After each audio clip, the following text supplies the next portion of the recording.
Shri Adinath Jain PG college BCom part third की हम बात कर रहे हैं।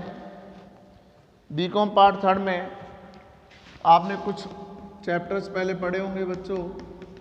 हम इसमें ABST फर्स्ट का अध्ययन कर रहे हैं।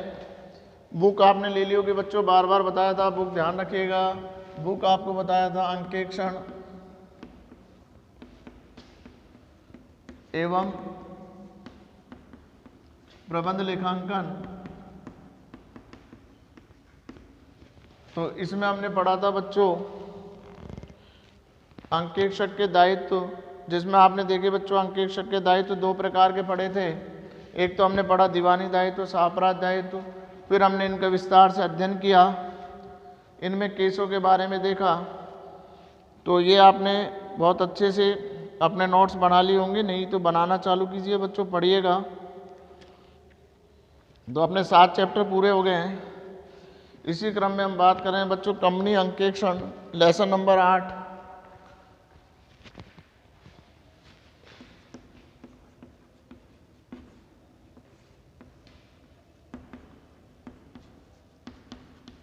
कंपनी अंकेक्षण 8वां चैप्टर पढ़ रहे हैं बच्चों इसका, यानी कंपनी ऑडिट। चैप्टर का नाम है बच्चों कंपनी अंकेक्षण। तो सबसे पहले हम बात कर रहे हैं बच्चों अंकेक्षण, यानी अंकेक्षक जो जांच कार्य करता है बच्चों वो कहलाता है अंकेक्षण। यानी जांच कार्य करने से पूर्व की तैयारी, यानी जब अंकेक्षण जांच करने आएगा तो उससे पूर्व की तैयारी होती है बच्चों। तो सबसे पहले आता है बेटा अंकेक्षक की नियुक्ति। तो आपने देखा बच्चों अंकेक्षक की नियुक्ति कौन करता है।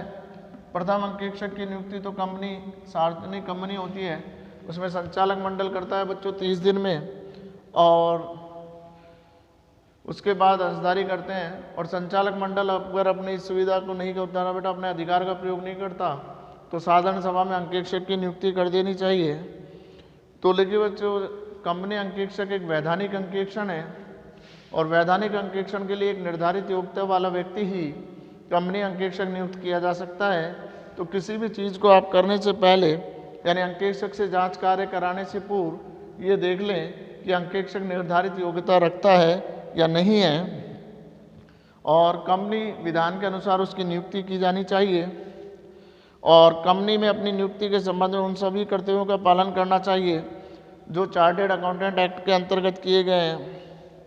तो कुल मिलाकर अपन ये कह सकते हैं कि अंकेक्षक की नियुक्ति नियमानुसार है अथवा नहीं।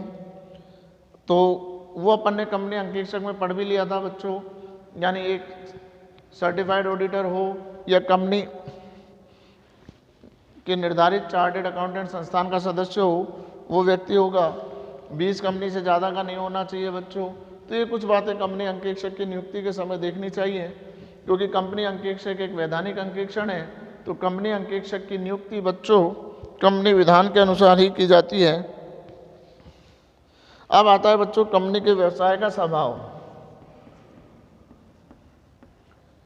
यानी सेकंड पॉइंट है बच्चों हमारा कंपनी के व्यवसाय का स्वभाव। यानी कंपनी जो काम करती है बच्चों उसका स्वभाव कैसा है, यानी कंपनी किस प्रकार का कार्य करती है। कुछ तकनीकी विशेषताएं होती है बेटा, उसके स्वभाव पर निर्भर करती है। यानी ये देखना चाहिए बच्चों कंपनी किस प्रकार का सामान खरीदती है, किस प्रकार उसका निर्माण करती है, किस प्रकार उसका विक्रय करती है, और कंपनी की प्राप्ति के यानी आय के जरिए क्या क्या है, और कंपनी के खर्चे यानी किस किस पर खर्चे करती है, कंपनी की संपत्ति और दायित्व का स्वभाव क्या है। जैसे सॉफ्टवेयर कंपनियों में फिक्स एसेट्स कम होती है, निर्माणी कंपनियों में फिक्स एसेट्स ज़्यादा होती है।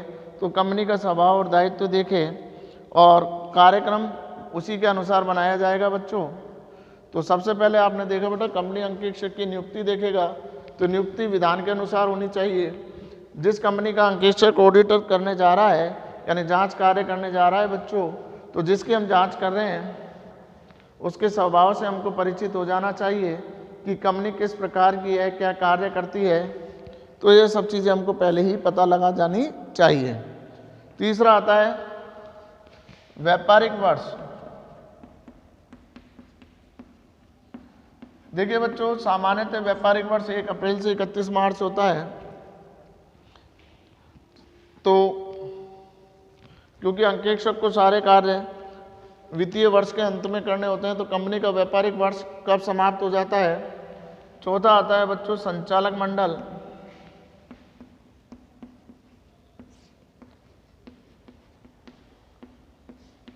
तो देखिए बच्चों, संचालक मंडल वो होता है तो संचालक में उसका नाम, पता, व्यवसाय, नियुक्ति की तिथि, नियुक्ति अवधि, समाप्त होने की तिथि आदि का ज्ञान करना चाहिए। यानी देखो बेटा, कंपनी में संचालक मंडल एक बहुत महत्वपूर्ण पद होता है बच्चों। यानी संचालक की नियुक्ति बहुत आवश्यक होती है और बहुत महत्वपूर्ण पद होता है। तो संचालक के संबंध में जानकारी प्राप्त करनी चाहिए और उसका नाम, संचालक का पता, क्या व्यवसाय वो करता है, किस तिथि को उसकी नियुक्ति हुई और उस नियुक्ति की अवधि कब समाप्त होगी, इन सभी बातों का अंकेक्षक को जानकारी होनी चाहिए। उसके बाद 5वां आता है बेटा प्रबंध के विषय में जानकारी। प्रबंध के विषय में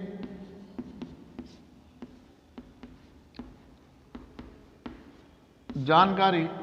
तो देखिए, प्रबंधक एक कंपनी का महत्वपूर्ण व्यक्ति होता है, तो अंकेक्षक को ये जानकारी करनी चाहिए कि कंपनी का प्रबंध संचालक अथवा प्रबंध में से किसके हाथ में है। कंपनी विधान की धारा 213 की धारा 196 के अनुसार कंपनी का प्रबंधक इनमें से किसी एक को सौंपा जा सकता है। अतः अंकेक्षक को देखना चाहिए कि इस धारा का पालन किया गया अथवा नहीं। अंकेक्षक को यह भी ध्यान रखना चाहिए कि कंपनी का प्रबंधक या प्रबंध संचालक व्यक्ति ही हो सकता है, कोई संस्था नहीं हो सकती बच्चों। तो देखिए बच्चों, कंपनी में प्रबंधक बहुत महत्वपूर्ण स्थान रखता है। तो प्रबंध संचालक की नियुक्ति देख ले, उसकी किस प्रकार से कार्य हो रहा है, यानी धारा 196 की पूर्ति कर रहा है अथवा नहीं कर रहा है। उसके बाद आता है बच्चों लेखे से संबंधित कंपनी के पार्षद सीमा नियम में अंतर नियम में वर्णित नियमों की जानकारी। यानी छठा पॉइंट है बेटा, महत्वपूर्ण पॉइंट है। यानी इसमें लेखों से संबंधित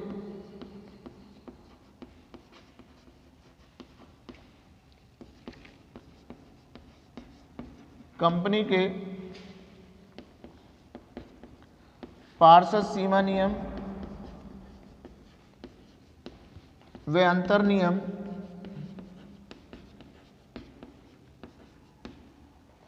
में वर्णित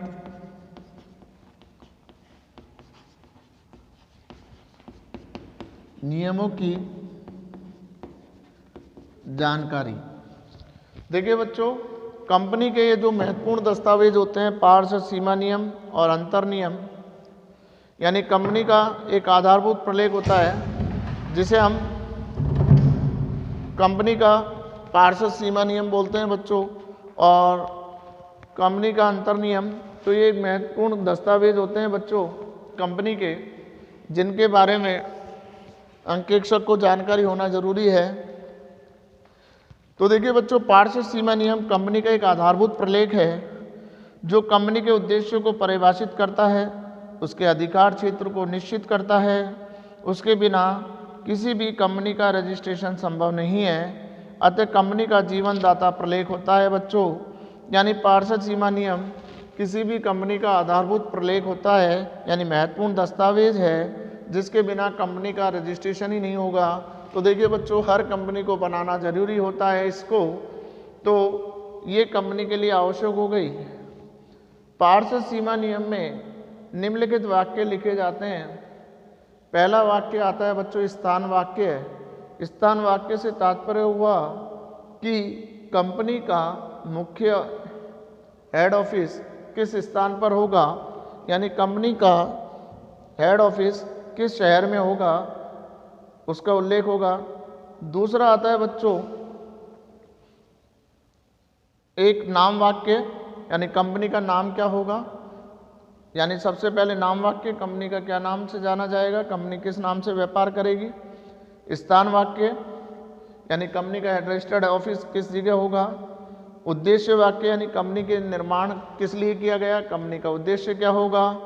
यानी कंपनी हर बनने से पहले बच्चों अपने उद्देश्य वाक्य को निर्धारित करती है कि उसे कौन कौन से कार्य करने का अधिकार है और कौन कौन से कार्य करने का अधिकार नहीं है।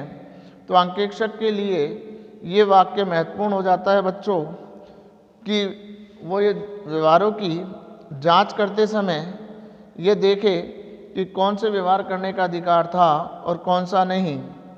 यानी कंपनी के उद्देश्य वाक्यों में बच्चों कंपनी के उद्देश्य को उल्लेखित किया जाता है कि कंपनी का उद्देश्य क्या था और कंपनी उस उद्देश्य के अनुसार कार्य कर रही है या नहीं। अगला वाक्य आता है बच्चों पूंजी वाक्य। इस वाक्य के अंतर्गत अधिकृत पूंजी एवं उसके अंशों में विभाजित किया हुआ होता है। आपने फर्स्ट ईयर में पढ़ा होगा बच्चों, यानी कंपनी की अधिकृत पूंजी अधिकतम पूंजी होती है। कंपनी इससे अधिक मात्रा में अंशों का निर्गमन नहीं कर सकती। तो अंकेक्षक को ये देखना होता है कि कंपनी ने अपने पार्षद सीमा नियम में कितनी राशि का उल्लेख किया है। उसके बाद आता है बच्चों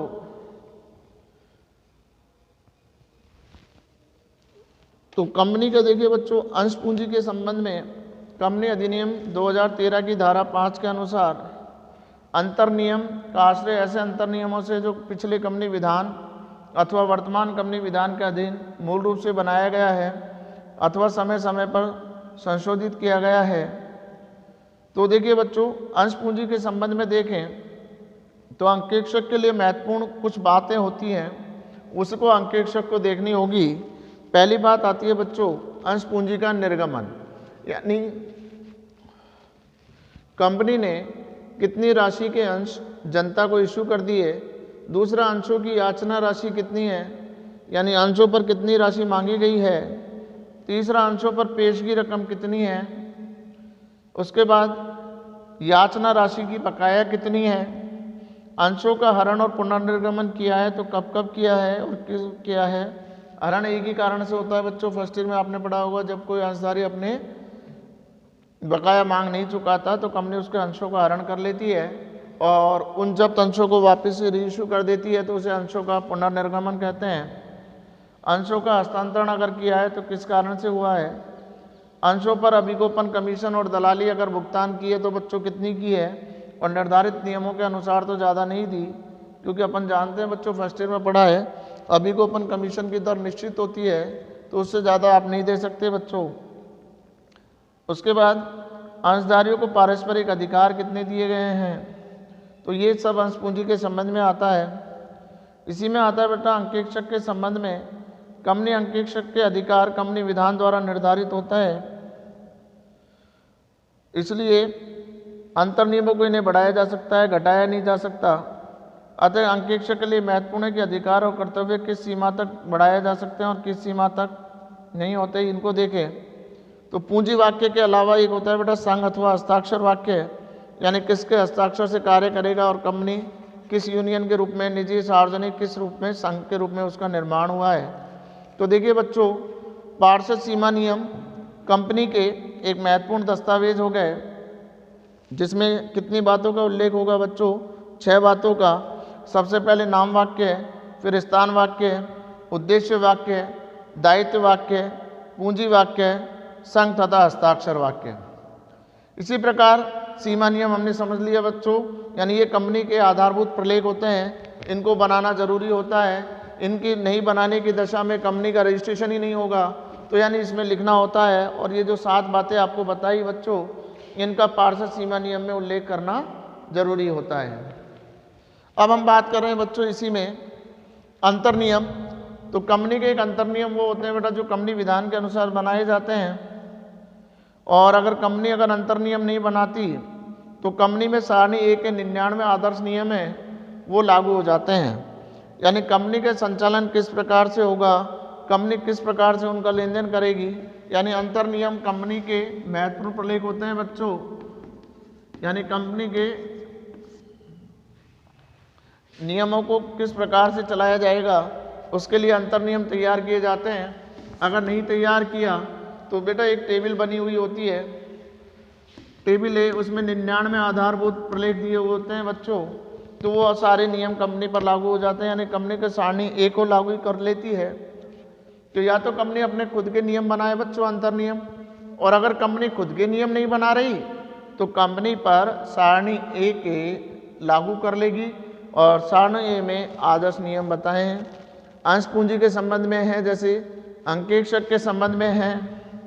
अंश पूंजी के संबंध में आपको बताया, जैसे अभी अंश पूंजी का निर्गमन कब कब किया गया, कितनी राशि उनसे मांगी गई, कितनी रकम एडवांस हुई, कितनी रकम उन पे बकाया है, किन अंशों का हरण किया, कितने अंशों का पुनर्निर्गमन किया, अंशों का हस्तांतरण कब कब किया, अंशों पर कमीशन और दलाली कितनी चुकाई गई, अंशधारियों के पारस्परिक अधिकार किस प्रकार हस्तांतरित किए गए। दूसरा होता है कुछ नियम है, दूसरा अंकेक्षक के संबंध में, यानी कंपनी अंकेक्षक के अधिकार और कर्तव्य कितने थे, क्योंकि हम जानते हैं बच्चों कंपनी विधान के द्वारा अंकेक्षक की नियुक्ति हुई है, तो वैधानिक अंकेक्षक है, तो वैधानिक अंकेक्षक के अधिकार और कर्तव्य को बढ़ा नहीं सकते बच्चों, कम नहीं कर सकते, बढ़ा सकते हैं, यानी जर्नली इसमें परिवर्तन नहीं होता। अगर नियुक्ति समझौते से हुई है तो कर्तव्य की सीमा क्षेत्र को बढ़ा सकते हैं। उसके बाद आता है बेटा कंपनी और प्रबंधक के संबंध में, अंकेक्षक के मतलब के कंपनी प्रबंध संबंधी विषयों से भी जिन पर अंतर नियम बने हैं कुछ निम्नलिखित हैं। सबसे पहले वो देखेगा बच्चों संचालकों की नियुक्ति सही हुई है नहीं हुई, अंश निर्धारित योग्यता रखता है नहीं है, यानी उसको जितना अंश उसके पास होने चाहिए उतने अंश उसने रखे या नहीं रखे, पारिश्रमिक क्या है, उसके अधिकार क्या हैं और कर्तव्य क्या हैं। दूसरा आता है प्रबंध संचालक या प्रबंधक की नियुक्ति, पारिश्रमिक तथा अधिकार एवं कर्तव्य क्या क्या है। दे पॉइंट आता है बच्चों लाभ हानि खाते के संबंध में, अंकेक्षक देखता है बेटा संचय और आयोजन का निर्माण किया जा रहा है अथवा नहीं किया जा रहा, और अगर किया जा रहा है तो क्यों किया जा रहा है। दूसरा अंतिम तथा अंतरिम लाभांश की घोषणा, तो देखिए बच्चों अंतिम लाभांश वो लाभांश होता है जो वर्ष के अंत में कंपनी के द्वारा चुकाया जाता है, और अंतरिम लाभांश वह लाभांश होता है जो कंपनी वर्ष के अंत में लाभ अधिक होने की दृष्टि से वर्ष के मध्य में ही लाभांश दे देती है, तो वो अंतरिम लाभांश कहलाएगा बच्चों। यानी वर्ष के मध्य में दिया गया लाभांश अंतरिम लाभांश होता है, और जिसके लिए साधारण सभा में प्रस्ताव की जरूरत नहीं होती, लेकिन अंतिम लाभांश के लिए साधारण सभा में प्रस्ताव होगा, उसके बाद भुगतान होगा, तो अंतिम अंत में दिया जाता है। अन्य विषय कंपनी के ऋण देने का अधिकार, कंपनी की सभाओं की कार्यवाही, यानी ये सब चीज़ें देखता है। तो देखिए बच्चों छठा पॉइंट महत्वपूर्ण पॉइंट था, इसी क्रम में हम आगे चलते हैं। सातवां आता है क्रय विवरण का अध्ययन, यानी कंपनी जब अंशों और ऋण पत्रों यानी प्रतिभूतियों का निर्गमन करती है तो क्रय विवरण जारी करती है बच्चों। यानी जब कंपनी अपनी प्रतिभूतियों का क्रय विक्रय करती है तो क्रय विवरण जारी करती है, यानी जिसकी सूचना विज्ञापन या सूचना या परिपत्र के माध्यम से जनता को दी जाती है। और ये कब दे रहे हैं बच्चों, आपको बताया था जब अंशों ऋण पत्रों के लिए क्रय के लिए जनता को आमंत्रित किया जा रहा है। तो क्रय विवरण में कुछ बातें अंकेक्षक के लिए महत्वपूर्ण होती हैं बच्चों, तो हमें ये देखना है कि उन सम्मिलित बातों में कौन कौन सी कुछ बातें महत्वपूर्ण हैं जो उसको लिखनी चाहिए थी और उसने लिखी या नहीं लिखी। पहला होता है बेटा यदि शोध्य अधिमान अंशों का निर्गमन किया जा रहा है तो उनकी संख्या और शोधन की तिथि तथा शोधन की विधि। फर्स्ट ईयर में आपने पढ़ा होगा बच्चों, प्रेफरेंस शेयर दो प्रकार के होते हैं, शोधनीय और अशोधनीय। शोधनीय वो हो गए बच्चों जिनको लौटाने की अवधि निश्चित होती है। तो यदि कंपनी शोधनीय अधिमान अंश जारी कर रही है तो कितनी मात्रा में करेगी, किस तिथि को करेगी, कब इनका शोधन होगा और शोधन की विधि क्या होगी। दूसरा कंपनी की न्यूनतम प्रार्थित पूंजी, यानी कंपनी कितनी न्यूनतम प्रार्थित पूंजी चाहती है। तीसरा अंशों के आवेदन और बंटन पर देय राशि, यानी कंपनी आवेदन और बंटन पर कितनी कितनी राशि मांग रही है। चौथा उन व्यक्तियों के नाम व पते जिन्हें कंपनी ने कोई संपत्ति खरीदी हो उसका विवरण की संपत्तियों का भुगतान किस प्रकार किया जाएगा, यथा नगद, अंशों और ऋण पत्रों द्वारा। यानी कंपनी ने कोई संपत्ति खरीदी है बच्चों, और उसको भुगतान के रूप में किस प्रकार करेंगे, नगद में देंगे, अंश देंगे, ऋण पत्र देंगे, इसका उल्लेख होना चाहिए। और नगद रुपयों के अलावा अन्य प्रतिफल के बदले पिछले वर्षों में निर्गमित अंशों व ऋण पत्रों की राशि, कई बार आपने देखा है बच्चों, नगद के अलावा हम प्रवर्तकों को पारिश्रमिक के रूप में दे देते हैं, संपत्ति खरीदने के बदले अंश और ऋण पत्र दे देते हैं। तो जो आपने अंश या ऋण पत्र प्रवर्तकों को संपत्ति खरीदते वक्त या अन्य नगद के अलावा किसी कारण से इशू किए हैं, तो वो कितनी संख्या में इशू किए। छठा पॉइंट आता है बच्चों, यदि कंपनी ने कोई व्यापार खरीदा है तो उसके पिछले 3 वर्षों के लाभ। यानी अपन ने फर्स्ट ईयर में पढ़ा था बच्चों, यदि कोई कंपनी किसी चलते हुए व्यापार को खरीदती है तो वो व्यापार का क्रय माना जाता है, और ऐसा व्यापार अगर कंपनी ने खरीदा है तो उसके पिछले 3 वर्षों के लाभ कितने रहे थे, ये देखना है। उसके बाद अभिगोपकों को दिया गया या दिया जाने वाला कमीशन तथा दलाली। अभिगोपक होते हैं बेटा जो कंपनी के अंशों ऋण पत्रों को बिकवाने की गारंटी देते हैं। तो कंपनी के अंशों ऋण पत्रों को बिकवाने के लिए कितनी दलाली या अभिगोपन कमीशन दिया गया और कितना कमीशन देना बाकी है, इन सब चीज़ की जानकारी होना जरूरी है। उसके बाद आता है प्रवर्तकों को दी जाने वाली राशि और उनसे प्राप्त प्रतिफल, यानी प्रवर्तकों को कितनी राशि दी। उसके बाद प्रारंभिक व्यय की रकम कितनी हुई। प्रारंभिक व्यय होता है बेटा कंपनी को प्रारंभ करने से पहले जो खर्चे होते हैं वो सब प्रारंभिक व्यय के नाम से जानते हैं, यानी ये कंपनी की पूंजीगत व्यय माने जाते हैं बच्चों। यदि बट्टे पर अंश जारी किए तो बट्टे की दर, देखिए बच्चों वर्तमान में कोई भी अंश बट्टे पर नगद में इशू नहीं होते, तो लेकिन अगर किसी कारण से किए हैं नगद के अलावा तो उनके उल्लेख हो। कंपनी द्वारा खरीदी गई संपत्तियों में से यदि प्रवर्तकों अथवा संचालकों का कोई हित हो तो उसका वर्णन करें, यानी ऐसी कोई संपत्ति तो नहीं खरीदी जो प्रवर्तकों से जुड़ी हुई हो। अंशों के हस्तांतरण की राशि पर प्रतिबंध हो तो उसका उल्लेख। उसके बाद 8वां पॉइंट जो आता है बच्चों, पुस्तकों की सूची। पुस्तकों की सूची यानी पुस्तकों की कौन कौन सी पुस्तकें रखते हैं, सूची प्राप्त करना। यानी अंकेक्षक को जांच कार्य से पूर्व उस संस्था की पुस्तकों की सूची होगी। तो पुस्तकों को बच्चों हम 3 भागों में बांटते हैं। पहली पुस्तक होती है लेखा पुस्तकें, दूसरी पुस्तकें हमारी होती हैं वैधानिक पुस्तकें, और तीसरी पुस्तकें हमारी होती हैं बच्चों स्मरणार्थ पुस्तकें। तो लेखा पुस्तकें कंपनी विधान 2018 की अंतर्गत प्रत्येक कंपनी को अपने प्रधान कार्यालय पर लेखों से संबंधित पुस्तकें रखनी जाती हैं जो वित्तीय वर्ष की समाप्ति पर उस कंपनी के लेखों का उचित और सत्य प्रस्तुतिकरण कर सके। तो देखिए बच्चों, हम अकाउंट्स के हैं, सब जानते हैं कि लेखों को रखने के लिए जो पुस्तकें रखी जाती हैं वो सभी लेखा पुस्तकें कहलाती हैं। और लेखा पुस्तकों से आप जानते हैं बच्चों लाभ हानि और आर्थिक स्थिति की जानकारी करते हैं, और कब करते हैं, ये हम वर्ष के अंत में करते हैं। ये चीज़ें आपने देखी होंगी। तो पुस्तकों की सूची प्राप्त करनी चाहिए कि कौन कौन सी पुस्तकें लेखांकन के लिए रखी जाती हैं। और लेखांकन पुस्तकों के बाद आता है बच्चों दूसरी पुस्तकें होती हैं वैधानिक पुस्तकें, जो कंपनी विधान के अनुसार बहुत से रजिस्टर रखने होते हैं। वो होती हैं सदस्यों का रजिस्टर, धारा 88 कंपनी अधिनियम 2013। इसमें निम्नलिखित बाकी लिखी होती हैं सदस्यों का रजिस्टर, ऋण पत्रों का रजिस्टर, प्रतिभूति धारकों का रजिस्टर। देखिए बच्चों, कंपनी के जो भी सदस्य होते हैं उनका एक रजिस्टर होता है, और उस रजिस्टर में कौन कौन के व्यक्ति के पास कितने कितने अंश है इसका उल्लेख होता है। और कंपनी के ऋण पत्र यदि रजिस्टर्ड हैं तो ऋण पत्रों का भी रजिस्टर रखा जाता है कि कितने कितने रजिस्टर रखे और कितने कितने पास हैं उसके पास। बंधक रजिस्टर रखा जाता है बच्चों। एक बंधक रजिस्टर मतलब आप किसी संपत्ति को गिरवी रखते हैं, तो गिरवी के बदले आपने कौन सी संपत्ति को गिरवी रखा और उसका उल्लेख होता है। यानी बंधक में ये रखा होता है बच्चों कितनी रकम प्राप्त की, किस व्यक्ति से की, कितने समय के लिए की, कब उसको भुगतान करना है, कितनी कितनी राशि का भुगतान कर चुके, कितना बकाया है। उसके बाद आता है सभा की कार्यवाही पुस्तकें, यानी कंपनी विधान की धारा 118 के अंतर्गत साधारण सभा की कार्यवाही लिखने के लिए संचालक मंडल तथा उसकी समिति की सभा की कार्यवाही लिखने के लिए पुस्तकें रखी होती हैं बच्चों। यानी पुस्तक जब कंपनी साधारण सभा बुलाती है बच्चों अधिकारियों की या संचालक मंडल को की जब सभा होती है तो उस सभा में क्या क्या निर्णय लिए उसका होता है बच्चों उल्लेख।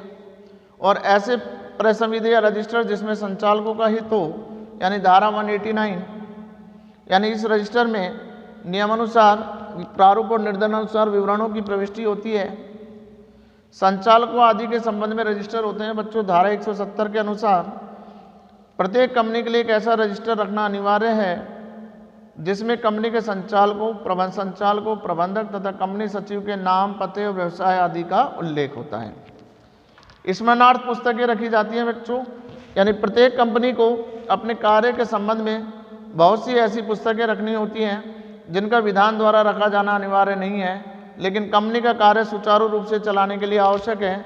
उन्हें हम स्मरणार्थ पुस्तकें कहते हैं, यानी विधान के अनुसार नहीं रखी जाती बच्चों, लेकिन सुविधा के लिए रखी जाती हैं। वे सभी पुस्तकें स्मरणार्थ पुस्तकें कहलाएंगी, जैसे माल आगमन पुस्तिका, माल बहिर्गमन पुस्तिका, आदेश पुस्तिका, आदेश निर्गमित पुस्तिका, आदेश प्राप्ति पुस्तिका।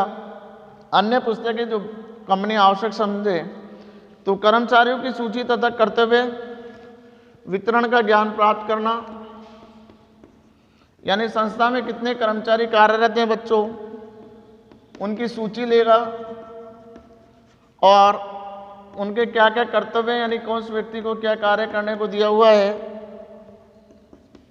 कर्तव्य विवरण का ज्ञान ले लेगा बच्चों, किसको क्या काम करने को दिया है। उसके बाद 10वां आता है संस्था में आंतरिक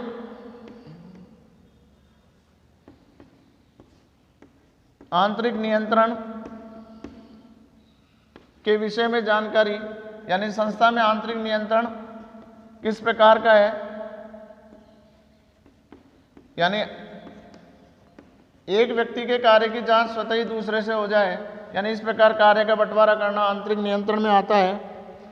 और लास्ट आता है बच्चों पिछले अंतिम खाते विवरण व अंकेक्षण प्रतिवेदन प्राप्त करना, यानी पिछले साल के अंतिम खाते देखेगा बच्चों कि कौन कौन से खाते हैं उनका विवरण, और प्रतिवेदन पिछले अंकेक्षक का, यानी अंकेक्षक को देखिए बच्चों हम जब समझ गए कि अंतिम खाते जानना जरूरी है पिछले साल का, ताकि उसको मूलभूत चीज़ें वहाँ से जानकारी हो जाए। तो आपने देखा बच्चों कि कंपनी अंकेक्षण प्रारंभ करने से पूर्व हमें 11 बातें मुख्य रूप से देखनी होती हैं। इन 11 बातों में आता है सबसे पहले अंकेक्षक की नियुक्ति, यानी अंकेक्षक की नियुक्ति विधान के अनुसार होनी चाहिए बच्चों, क्योंकि ये वैधानिक अंकेक्षक है कंपनी का। कंपनी के व्यवसाय और स्वभाव से परिचित हो जाए, कंपनी किस प्रकार का व्यवसाय करती है, क्या क्या प्राप्ति होती है, क्या क्या खर्चे होते हैं, इनका उल्लेख होगा। व्यापारिक वर्ष क्या है बच्चों कंपनी का, सामान्यतः व्यापारिक वर्ष 1 अप्रैल से 31 मार्च होता है। ये इसलिए देखना जरूरी है बच्चों, अंतिम खाते होने जब अंतिम दिन होता है उसी दिन खाते बनते हैं। संचालक मंडल निर्धारित योग्यता रखता है या नहीं रखता, संचालक मंडलों के नाम, पते, व्यवसाय आदि की जानकारी। प्रबंधक के विषय में जानकारी, प्रबंध कौन है, प्रबंध संचालक कौन है, पूर्ण अंकेक्षक कितना है, आंशिक कितने हैं, कब कौन सा व्यक्ति कार्य करता है, उन लोग निर्धारित योग्यता रखते हैं या नहीं रखते, उनकी नियुक्ति कब की गई, पारिश्रमिक क्या है। लेखों से संबंधित कंपनी के पार्षद सीमा नियम और अंतर नियम में वर्तित नियमों की जानकारी। जैसा हमने बताया बच्चों पार्षद सीमा नियम मुख्य होता है, इसमें कुछ वाक्यों का उल्लेख करना आवश्यक है। अंतर नियम कंपनी को आंतरिक रूप से संचालन के लिए बनाए जाते हैं। अगर नहीं बना रहे तो बेटा कंपनी पे लिस्ट ए लागू हो जाती है, जिसमें 99 हैं आदर्श नियम, वो कंपनी पे सभी लागू हो जाएंगे बच्चों। प्रविवरण का अध्ययन किया जाता है। जब कोई कंपनी अंश और ऋण पत्र जारी करती है तो बच्चा प्रविवरण जारी करती है, तो प्रविवरण एक कंपनी का महत्वपूर्ण दस्तावेज होता है। तो इसमें कुछ बातों का उल्लेख होता है, तो अंकेक्षक उनका बारीकी से अध्ययन कर लेना चाहिए, नहीं तो बच्चों को कर्तव्य भंग का दोषी हो जाएगा। पुस्तकों की सूची प्राप्त करना, अभी हमने पढ़ा 3 प्रकार की पुस्तकें रखते हैं बेटा। लेखांकन पुस्तकें जो लेखा रखने के लिए होते हैं, वैधानिक पुस्तकें जो विधान के अनुसार रखनी आवश्यक हैं, और स्मरणार्थ पुस्तकें जो कंपनी अपनी आवश्यकता के अनुसार रखती है। उसके बाद आता है कर्मचारियों की सूची और कर्तव्य विवरण, यानी किस कर्मचारी को क्या कार्य दिया है, कितने कर्मचारी हैं, कौन किसके अधीन कार्य कर रहा है, किसका क्या कर्तव्य है आदि की जानकारी करें। आंतरिक नियंत्रण प्रणाली देखें बच्चों कैसी है, यानी संस्था में स्वतः जांच की प्रक्रिया जो अपनाई जाती है बच्चों, वो आंतरिक नियंत्रण प्रणाली कहलाती है। हमने पिछले अध्याय में पढ़ा भी है, तो उसको देखेंगे। उसके बाद पिछले वर्ष के अंतिम खाते, उसके विवरण और अंकेक्षण प्रतिवेदन प्राप्त करना चाहिए, ताकि उसको पिछले वर्ष की पूर्ण जानकारी हो जाए। तो देखिए बच्चों, कंपनी अंकेक्षक को कंपनी का अंकेक्षण कार्य प्रारंभ करने से पूर्व ये कुछ बातें हैं जिनका उसको अध्ययन कर लेना चाहिए, ताकि उसको भविष्य में कोई परेशानी ना हो। आज इतना बच्चों, बाकी अगली कक्षा में। धन्यवाद।